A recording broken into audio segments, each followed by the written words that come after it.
Awesome. So once again, everyone, my name is Aurelia Maraca.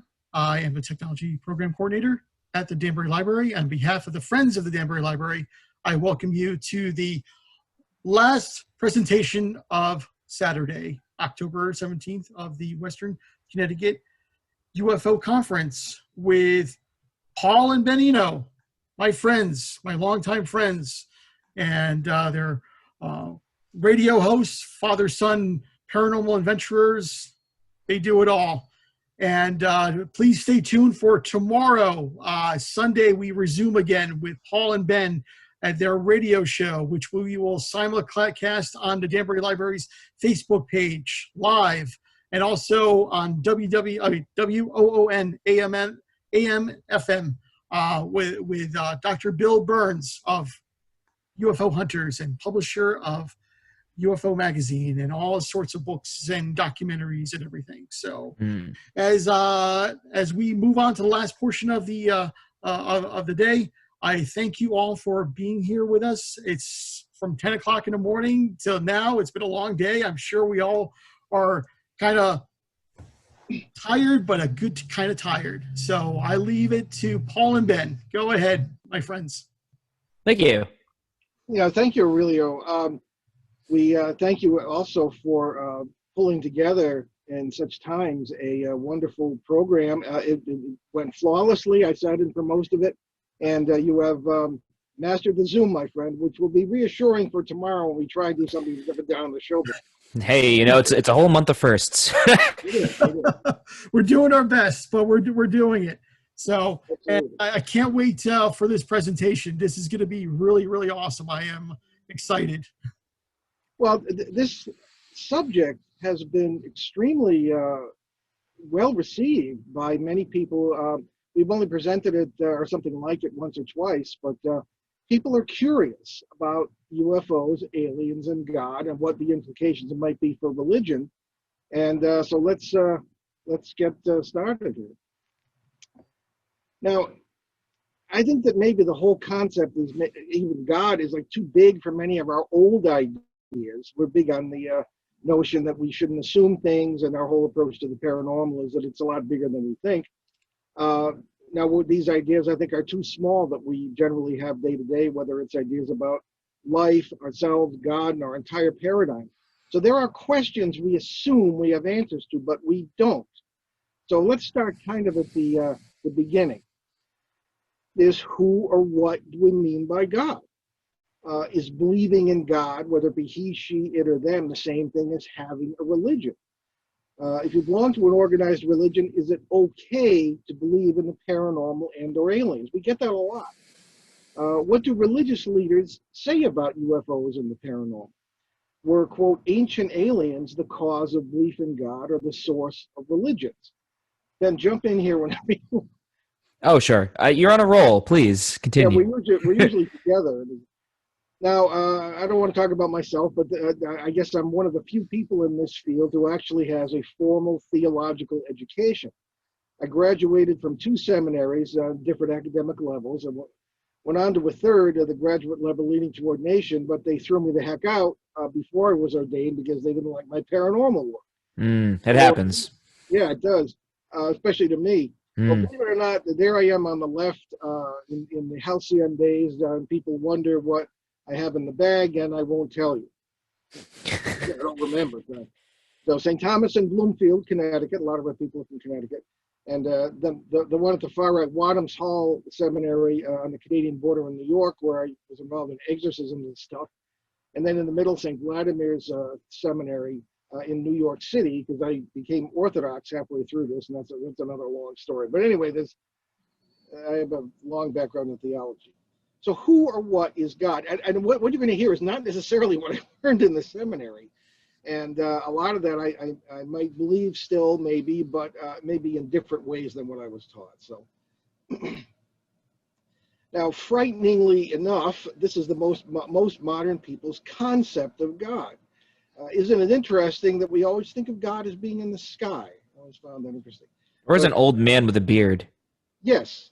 And of course, the crown. And because this is from Monty Python and the Holy Grail, which is about where it belongs. Then there's this common one. It's the old idea about the Trinity. You got the sort of the old man, the young man, and the bird. Actually, in the canon laws of the Christian churches, it's forbidden to depict God the Father like this. But again, as Ben said, the old man with the beard. I mean, this is a concept people have. And of course, is it really God or is it gods? And again, what do we mean by that? If God is all-knowing, all-powerful, and all-loving, why is there evil in the world? Actually, there could be a very good reason for that. Why is the creation so imperfect, even cruel, with horrors such as 9/11 and the Sandy Hook massacre? Is believing in God the same as having a religion, from our early questions? No. Religion is a response to believing in God or gods. And it's a response to the human need to be in a group, and it's not an end in itself, or it shouldn't be. There are other ways to respond to belief too, other than religion. So if you do belong to an organized religion, is it okay to believe in the paranormal and or aliens? Well, that's a loaded question, because let's go through the major religions and what they actually believe about this, if anything. There are two who really say no problem, okay? One is Islam. It has a very cosmic viewpoint. The Quran clearly indicates that Earth isn't the only planet. Scientific discovery of any kind is considered just another tribute to the glory of God. Could aliens become Muslims? There's some argument going on about that within the Islamic groups now, and there are a bunch of them too, and none of these religions is monolithic. And oddly enough, Christianity, Eastern Orthodox Christianity, what my mother used to call the funny crosses and strange domes, the Russian Orthodox or Greek Orthodox churches, it also has a very cosmic viewpoint. It believes in angels and demons. And as with Islam, these two religions are usually at each other's throats, but they have a lot in common in this realm. Scientific discovery of any kind is also considered another tribute to God. And the Orthodox could easily baptize aliens because they don't have the black spot theory of original sin that the Roman Catholics and Protestants have. And what that is you believe that Adam and Eve committed the original sin. And people think it's eating an apple. There's no apple mentioned in Genesis. It's actually a sin of pride, I guess. And there's some kind of like black spot on the soul, and baptism takes that away. Well, if you're not if you're not from this planet, if you're not a child of Adam and Eve, then you wouldn't need any kind of redemption like that. And it gets pretty complicated, but the Orthodox don't have that idea. So yeah, they could baptize aliens. Judaism, and here are the two who say kind of maybe yes, maybe no. Judaism is also very cosmic. The Old Testament describes strange lights, craft in the sky, and supernatural beings. Judaism, however, I find rather refreshing because it's far more concerned with the here and now, how to live, than it is with anything beyond that, like how to die. A Jewish friend of mine told me once that it's easy. The living is easy. It's the dying is easy. It's the living that is really difficult to do. And he was right. Protestant Christianity. Now, most garden variety Protestantism is very liberal, so it's open to all ideas. There is no particular cosmic viewpoint except that we should be nice to everybody, presumably including aliens. So I guess that's kind of simple. Roman Catholicism. It certainly believes in angels and demons. It has a very earth-centered viewpoint. There's no problem with other planets or life thereon, but theology would prohibit baptism of aliens because of what we talked about, this black spot theory. Ben, you want to jump in here at all on any of these? Well, it's interesting.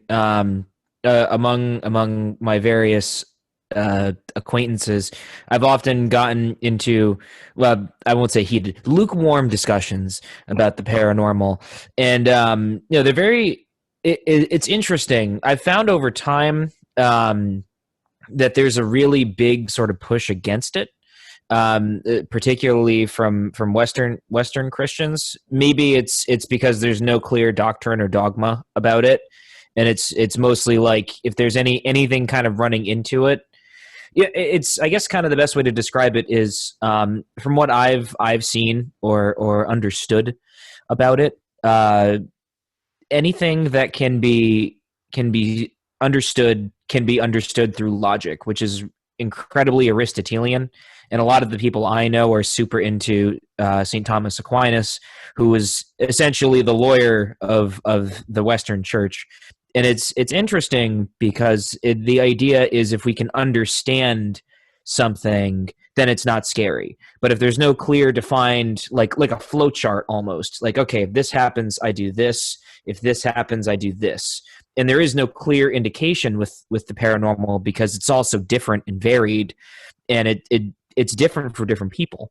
And especially in our work, we've noticed that how you step into the sort of realm of the paranormal, if you will, or the circle of spookiness, how you view the world is how you receive the experience or how it happens to you. So say I step into the circle of spookiness and I see, 'tis demons we fight, then I will see nothing but demon-esque behavior and interpret it as such. You know, other ways, you know, you could step into it and say, 'tis aliens. And then you step inside of the circle of spookiness and you see, I see grays, I see reptilians, I see this, but it's different. And so with sort of the viewpoint, the best sort of indication is Ed and Lorraine Warren, right? You know, we were recently in that documentary, that was sort of like a sort of little, fun, well-produced depiction of their life. And one of the really fascinating parts of it was how they used sort of the framework of like sort of pseudo pop theology in dealing with the paranormal itself. And it was, and you could kind of see over time how it developed and got sort of more and more warped. Mostly, I would argue, because there is no clear defined flow chart in how to deal with things. And if things do not fit the flow chart, then we don't talk about it. Does that make sense? Yeah. And the point that no major religion has specific official doctrines on UFOs and aliens. There are only implications. Right. There are modern pop religions that have come up out of the New Age that do, but we're dealing with the major religions now.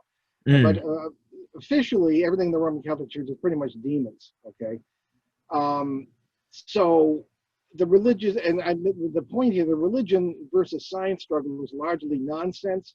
Roman Catholic Church has been very interested in science to this day and owns one of the finest observatories in the world, which is the Mount Graham International Observatory in Southwest Arizona. The whole Galileo thing, Galileo died of natural causes. He wasn't burned at the stake. He was 77, and he was grudgingly respected pretty much by the church. But anyway, that's the situation with them. Now, Buddhism and Hinduism, Buddhism is primarily a way of life rather than a religion. A lot of people, the salt of the earth, have taken and made a religion, but it really isn't. So planets or aliens would be inconsequential to them. Hinduism worships a lot of gods and spirits. Many of them come from the sky, and its art is replete with UFOs, and there are no specific beliefs about it. And forget about it, as you'd say in Rhode Island. Forget about it. Christianity, evangelical, has a strict fundamentalist approach to the Bible with a 16th century interpretation that has little to do with the ancient interpretation. Has a very earth-centered viewpoint, and all paranormal phenomena, again, are demonic to them. They could not baptize aliens because they aren't children of Adam. Same problem as the Roman Catholics. But it's, unless they have their own fall and their own world. But again, very, very complicated.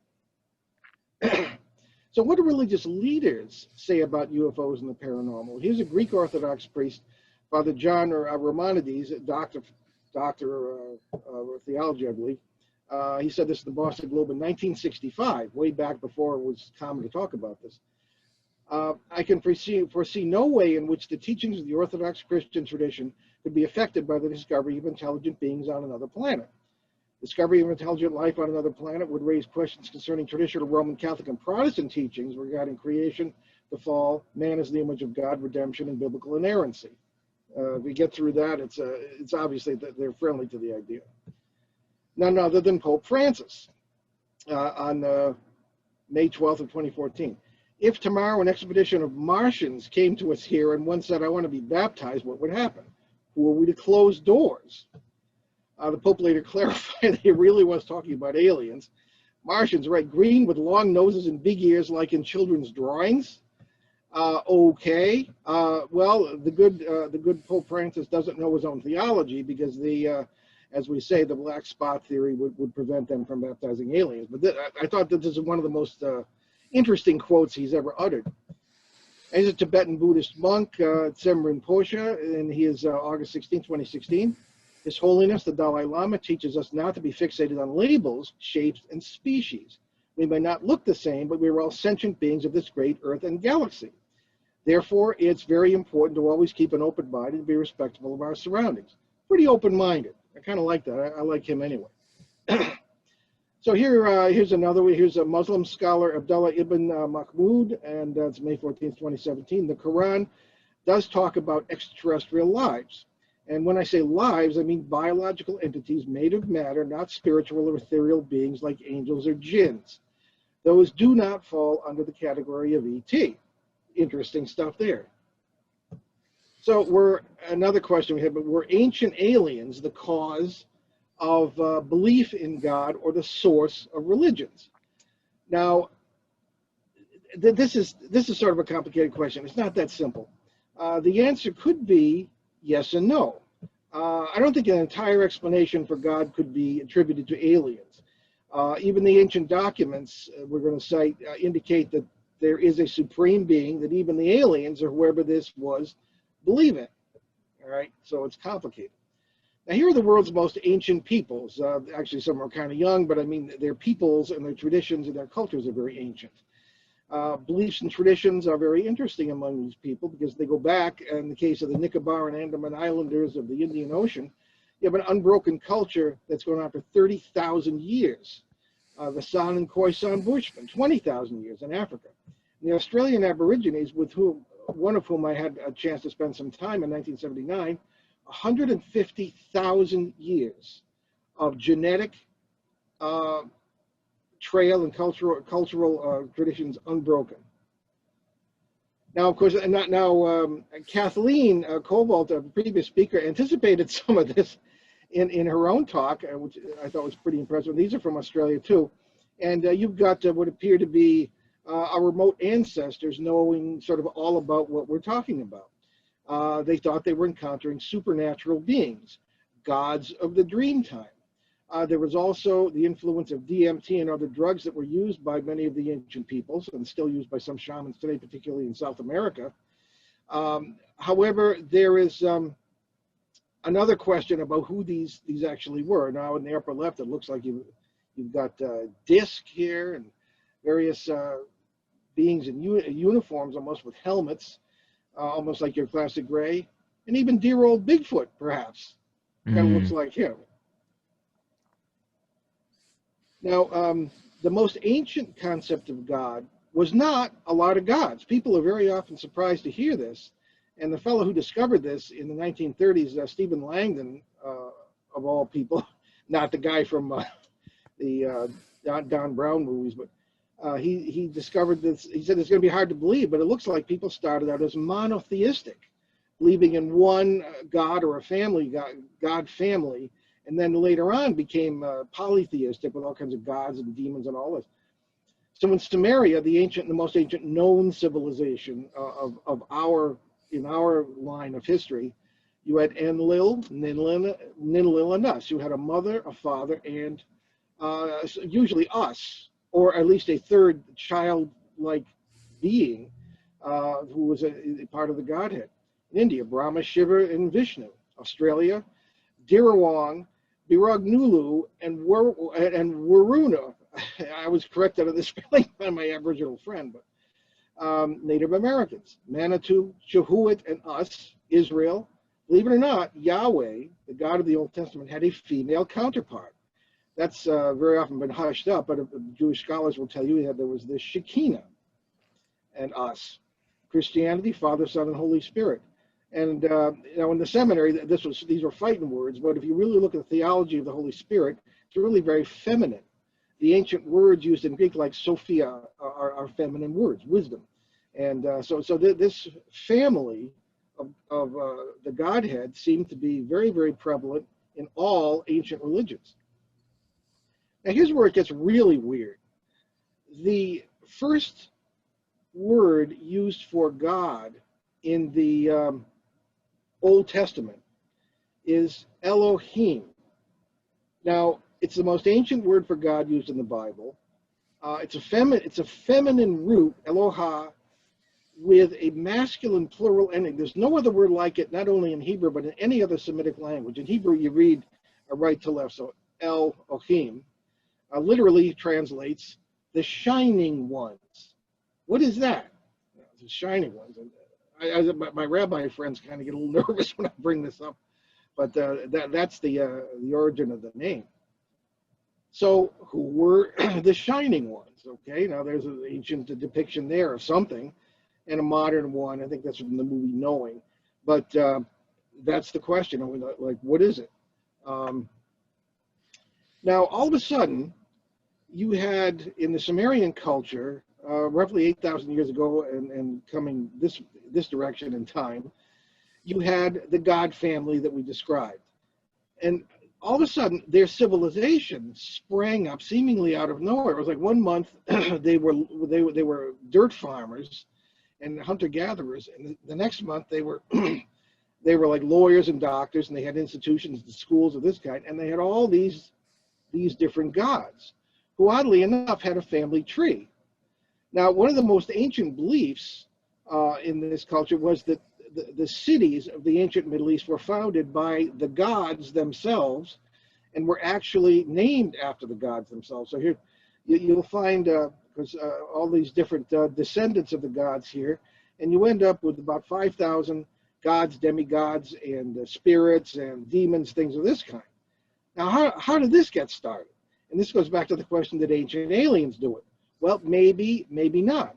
Maybe they weren't really aliens in our sense of the word. And of course, the famous Ezekiel wheel experience here from it's a rather liberal artist depiction of Ezekiel's wheel in Ezekiel chapter 1 in the Old Testament, where he saw, here's a craft. I don't think there was that, but there were all sorts of things that could look kind of like this that are really strange. Now, I've counted over 300 examples in the whole Bible, Old Testament, New Testament, where people are seeing craft in the sky, hovering, flying at great speed, clouds, doing very strange things, all sorts of things that we today would call UFOs. And there were some more ancient depictions. Remote ancestors apparently had all sorts of alien experiences. These are actual carvings and some more modern paintings of what's going on, winged beings especially. So our question, and when I started out in 1970, I took the theological approach because I was already in the seminary. But I got to the point where I was seeing these demons, as we thought they were, actually seeming to be alien. And people say, oh, you're in the seminary, I know what you're going to say, all aliens are demons. Well, no, maybe I think it's just the opposite. I think a lot of things we think of as demons are actually alien. The ones I've tangled with personally felt totally other, totally alien, such as in the Bridgeport poltergeist case of 1974 that was reported on in that documentary Ben just referred to. So anyway, which aliens are which? Parasites versus visitors. Now here's where our point of view differs from many. Along with ancient aliens that may have happened, there may have been ancient time travelers, but that word doesn't really do it. Ancient travelers from parallel realities that are speculated about in quantum mechanics, who may have arrived and done something to us.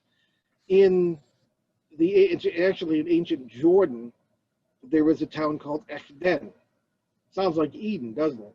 And it's in the Kadisha Valley, and what it has unbelievably ancient canal work and agricultural evidence that something was going on in ridiculously ancient times before people had that technology. So somebody, according to the documents, if you read the Atrahasis of the Akkadian civilization or the some of the others of the Sumerians, and certainly in Genesis, if you read it without the religious implications, somebody was messing with us in those times. Today, when the human genome was mapped in 2004, it was found out that we have 223 genes that shouldn't be there. Our most ancient beliefs imply that we came from somewhere or somewhen else. Why do we always think of God as being in the sky? Again, that question. Well, what could explain it is the multiverse. And all of our paranormal work, and certainly all of mine since the end of 1970, 79, 78 and 79, when I was encountering ghosts of people who weren't dead yet, people who were seeing ghosts of themselves, or were experiencing parallel worlds or whole villages or buildings that weren't there the next day. This began to sort of impinge upon my own theories. That's one of the reasons I broke up with Ed and Lorraine Warren, because our theories just totally took different roads. Among the principles of this, all possible worlds actually exist in physical reality. They regularly interact through intersects, overlaps, and overwashes. These are terms we actually had to invent a new vocabulary just to talk about this stuff. Most parallel worlds have different laws of physics, creating entirely different levels of awareness. Different versions of us exist in many worlds.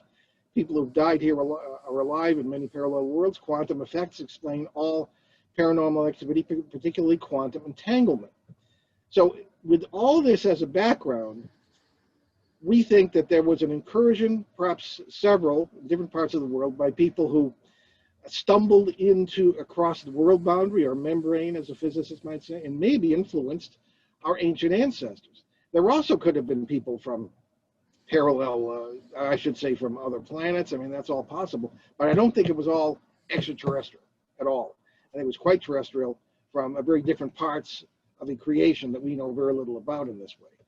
This is just a very Ben, did you want to add to that? Yeah, I think it's not fair to our ancestors to say aliens did it. There's this joke that I had an astronomy professor said once to our class, and he was like, if an astronomer doesn't know what happened, they'll just say a collision did it. And I feel like in some instances with history, we tend to make things up sometimes. I wouldn't be surprised if aliens didn't appear every now and then, to do stuff, but I don't think it's fair to say that humans dumb, we don't know how to do things. Like, we've done some amazing things even in our time, even with the lack of technology that exists. I think that measuring a society by how technologically advanced they are is irrelevant. There was actually evidence that was shown in a study not too long ago that the human brain has actually shrunk over time.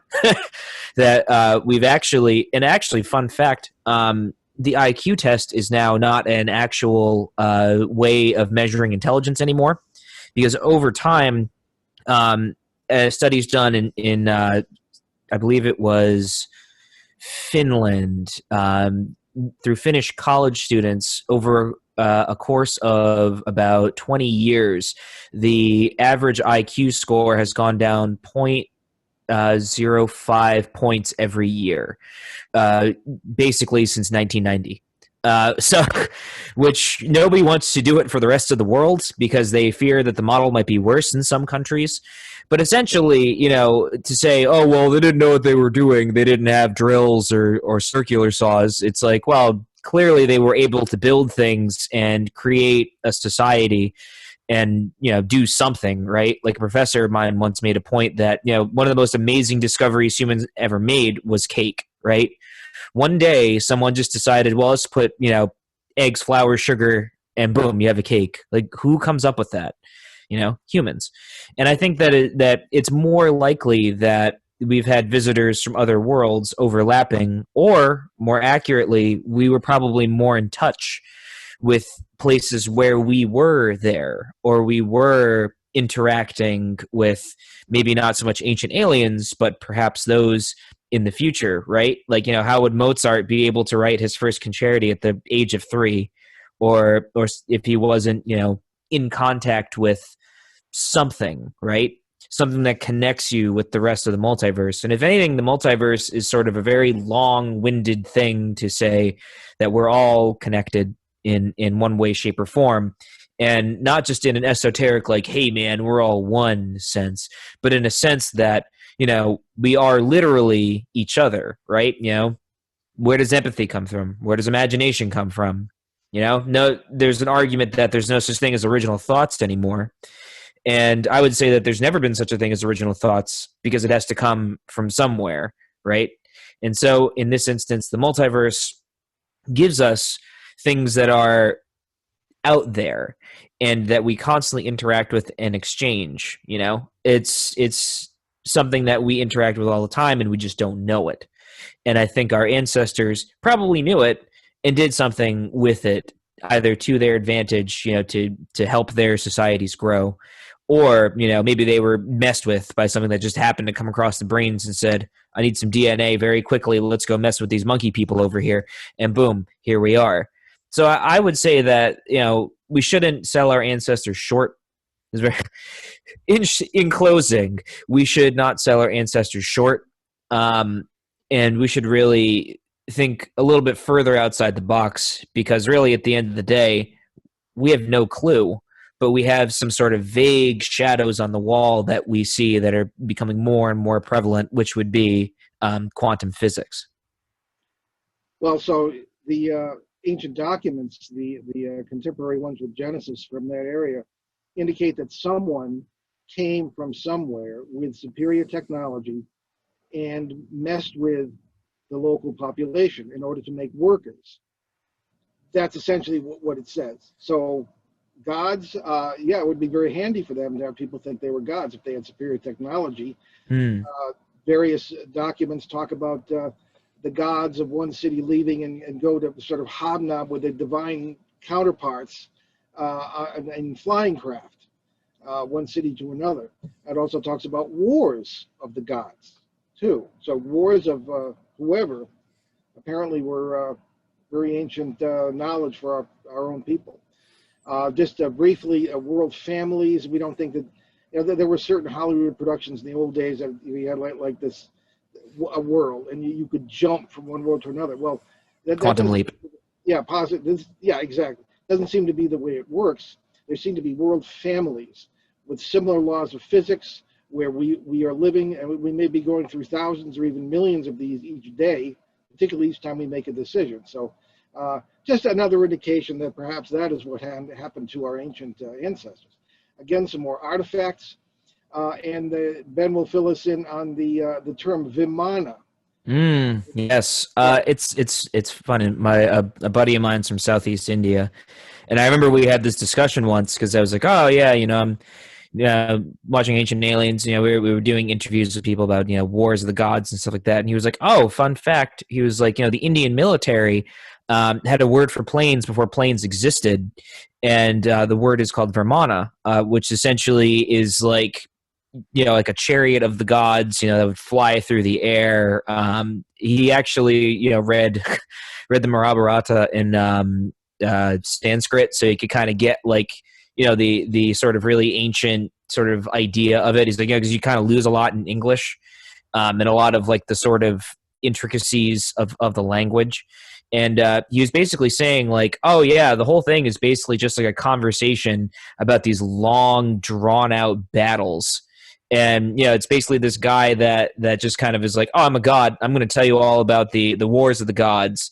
And he was like, yeah, it took me a few years to finish reading it, but essentially Vimana are these things that we're looking at right now, sort of the vehicles of the gods, and now the Indian Air Force. There you go. That is the longest poem in the world, by the way, so that's probably why it took him so long to read it. I had a friend of mine who was Canadian, but he was traveling in the Middle East, and he took these pictures for us. This is some years ago. This is Mohenjo-Daro, speaking of wars of the gods. It was built about 2500 BC in the Indus Valley, and today it's in Pakistan. But it declined, that civilization, with amazing speed about 1900 BC, or BCE. It's really too fast. The buildings in the middle were melted. The stone was melted. There was a blast radius around the center of the city as from a low-yield nuclear device. Found there were the skeletons. You can see sort of the skeletons on the sort of upper right there, upper left, I should say, in this picture. They were wildly radioactive. Somebody brought a Geiger counter at one point and decided. And then at the right, the sand has been heat fused into rocks or greenish glass, which only happens at the ground zero of a nuclear explosion, or if there's a comet impact, which would be tremendously obvious from the landscape and everything. It's not. So these are all things that indicate perhaps wars of the gods were real, and that history is because of these intruders we thought were gods. History is not linear, past to future. It's cyclical. Past to a future, then go back, war or something, and go back to the past, as it were. Excuse me, as we say, stone tools to power tools, at least 4 or 5 times in our history. Mm. Now, aside from people coming across the brains and influencing, there could be probably aliens and or demonic creatures. We don't call them that because it's too much theological baggage. We call them parasites. And we think that they came in and they had tremendous influence on our ideas of God. Here's an example from Polynesia. Parasite, rather nasty one. And in our experience, parasites are what the Sumerians called life-sucking ghosts. They are responsible for our folklore about demons, and they actually will literally eat your energy. That's how they live. And of course, the whole idea of vampires really comes from the human experience of parasites. In the same way, you've got all kinds of rather strange depictions, as we mentioned, of strange lights in the sky and the pillar of fire during the Exodus, this sort of thing, all seemingly connected because they come across the world boundaries. Parasites themselves seem to do that, and we put labels on things that we can explain in our own way. So we think the parasites called demons, and they fill the bill. Right down to our customs, like Halloween. Believe it or not, that's my co-host there on the right, and my son with his friend, Robert the Bruce or somebody, and they were to just scare the demons, which is what you do on Halloween. And in this case, the demons were the English. Yes, in this case, yeah. So, yeah, they were then participated in the Battle of Bannockburn in the 1314. Anyway, now this is really Christian tradition, and the traditions of many religions are shot through with the paranormal experiences. They might not call it that, but here at various saints.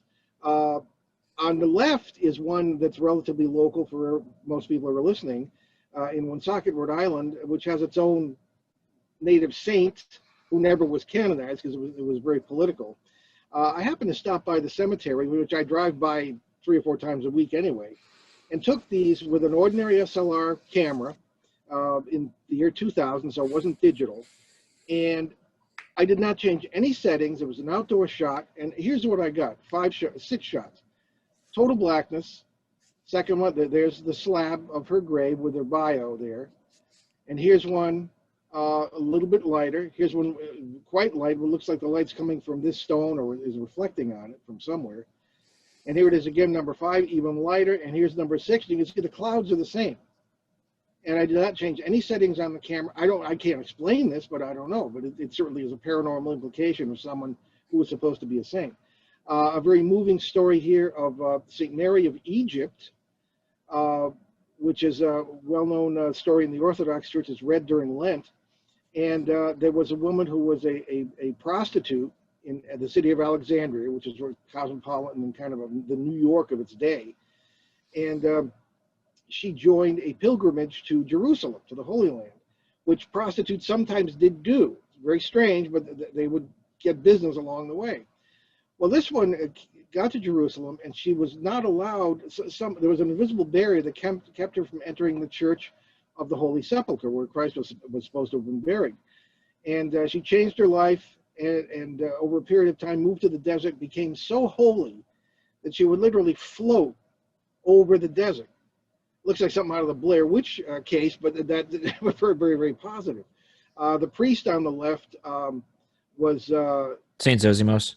St. Zosimus was a witness to this, and he'd come and give her communion every year. And she literally would walk across the Jordan River. So these are things that we would normally consider paranormal that are really, really prominent in the lives of the saints.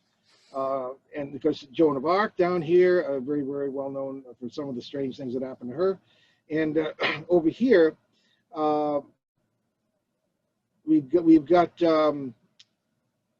I don't have his, Saint Francis Liguori.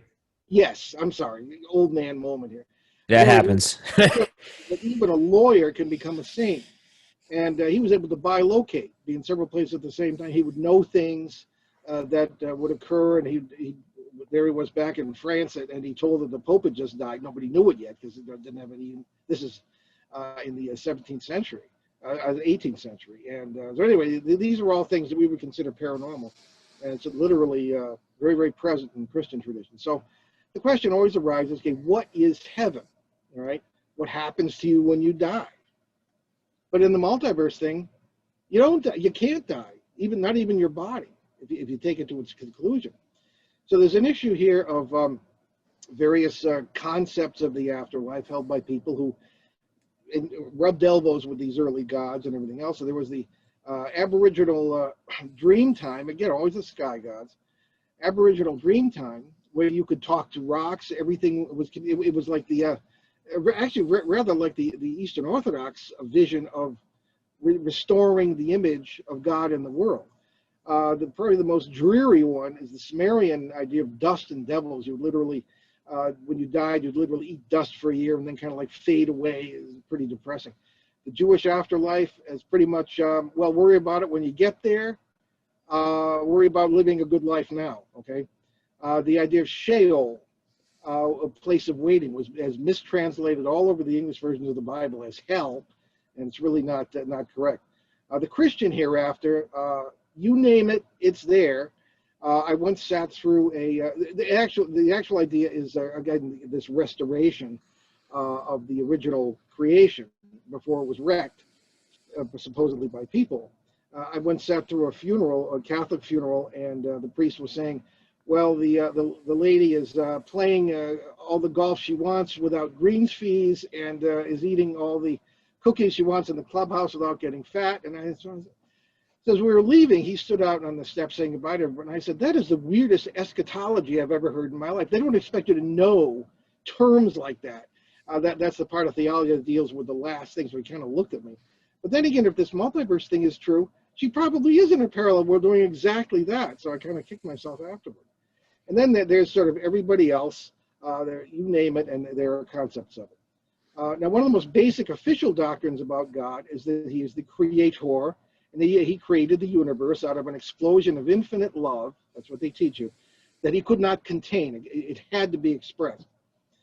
My encounters taught me that there is so much more to it, I think. If God's creation, love is infinite, why wouldn't creation be infinite too, in the sense of this multiverse? Creating all possibilities, all outcomes, all out there in one part of the multiverse or another. So if all possible realities are out there, maybe creation is perfect.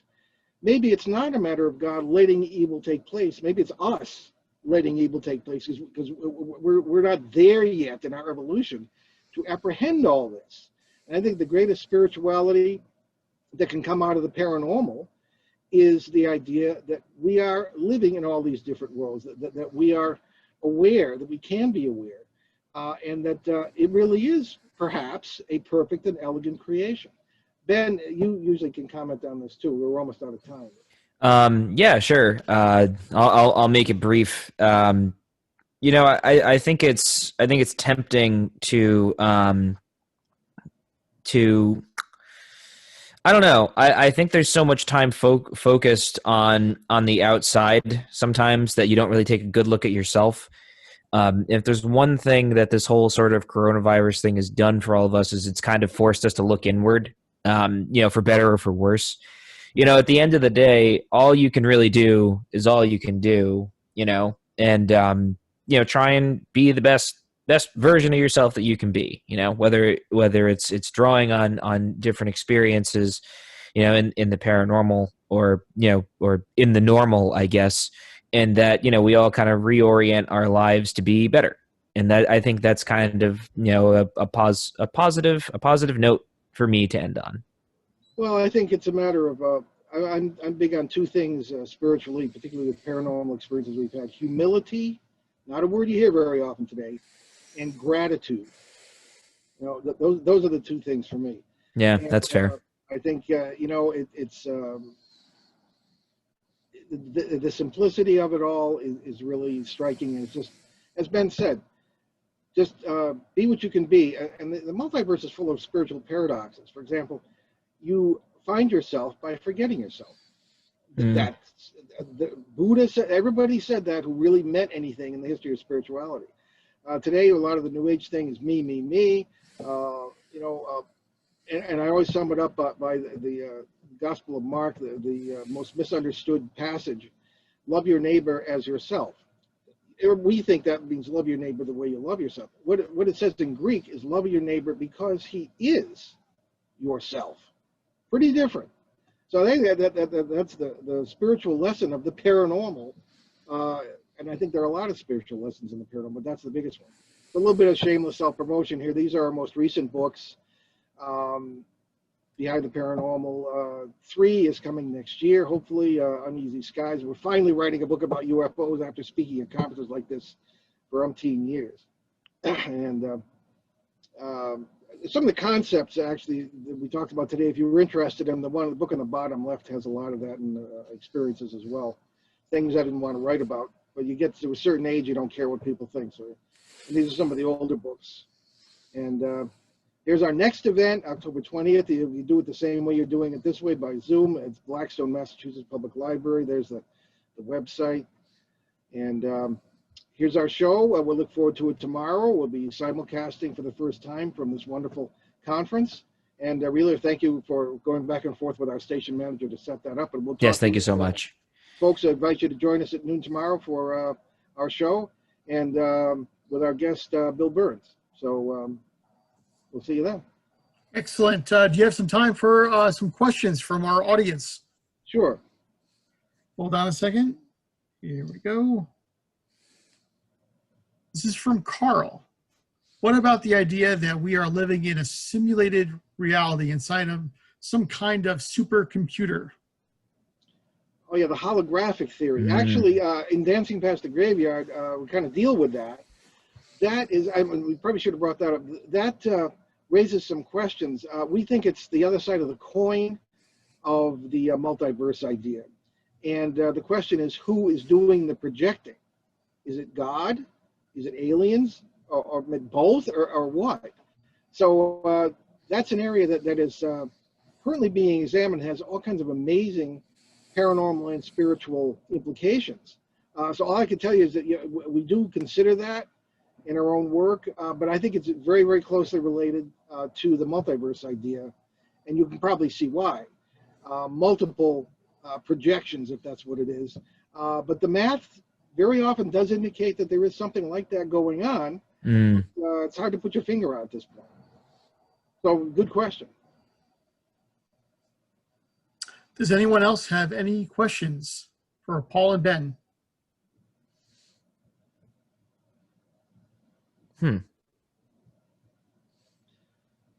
Hold on a second, we do. Go ahead.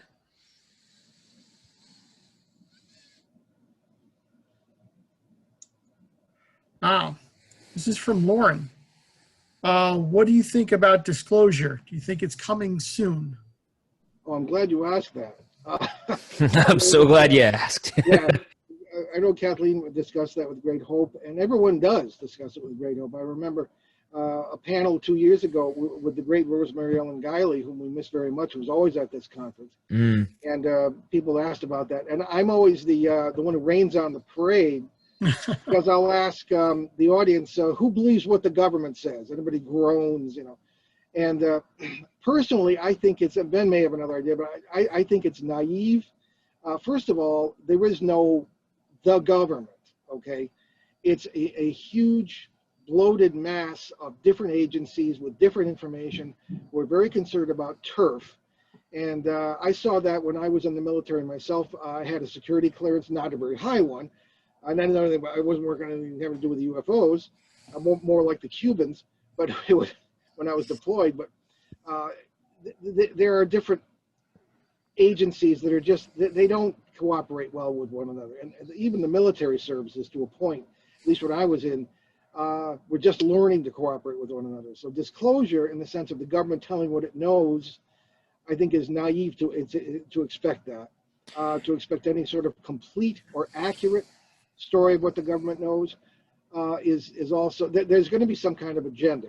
And there's some kind of agenda with these Pentagon revelations lately. I mean, have they really released anything we didn't know already? And I heard an excellent quote from someone else who said that we are the disclosure.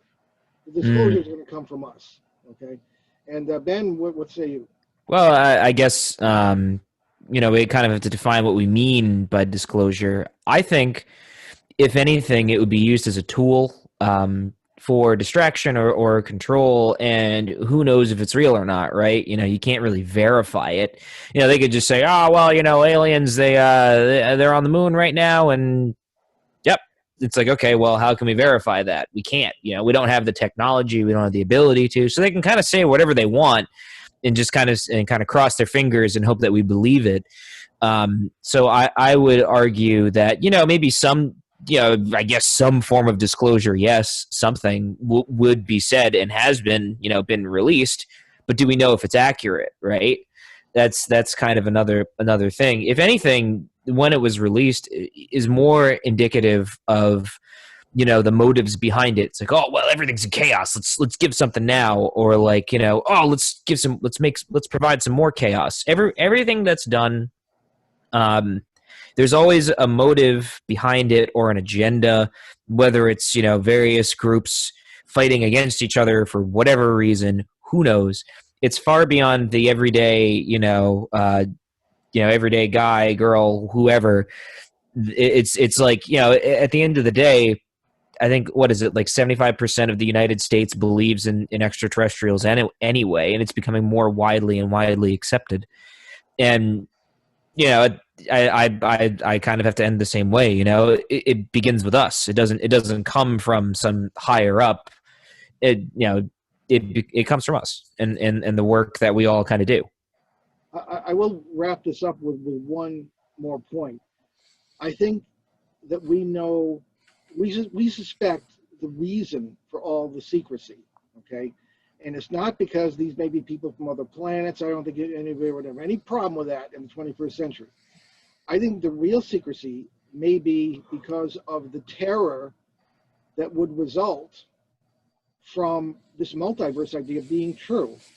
If your greatest dreams and your greatest horrors are not out there necessarily, and if these aliens and beings, and some of whom may be hostile, are not out there, they're right next to us all the time in these parallel realities, I think that is what's being hushed up. And every time we investigate what we call a flap area, areas that include UFOs, tremendous amounts of even ghost events, Bigfoot, things of this kind, things that don't even have names yet, areas that are fraught with these phenomena, we find the military or something that looks like the military. I believe that Mike Panicello this morning might have been referring, because some of his people are kind of some of our eyes and ears out there in central Connecticut, in the Torrington, Litchfield, Goshen area, where there was a farm like this, and where there's no farming and there's all this stuff going on. And we feel that the government is researching that, because wouldn't we just love to weaponize the paranormal, to weaponize the multiverse? Also, there could be lots of practical applications from an industrial standpoint. Don't underestimate the presence of private industry, either working with government or not, in these things. So I think that the multiverse is the secret. Well, I would also like to add, we'll just keep going back and forth forever. I would also add that perhaps we can marry sort of the two ideas of this being a simulation and also the other side of the coin of the multiverse. I would argue that we live in a pseudo simulation. By that, something of our own design, right?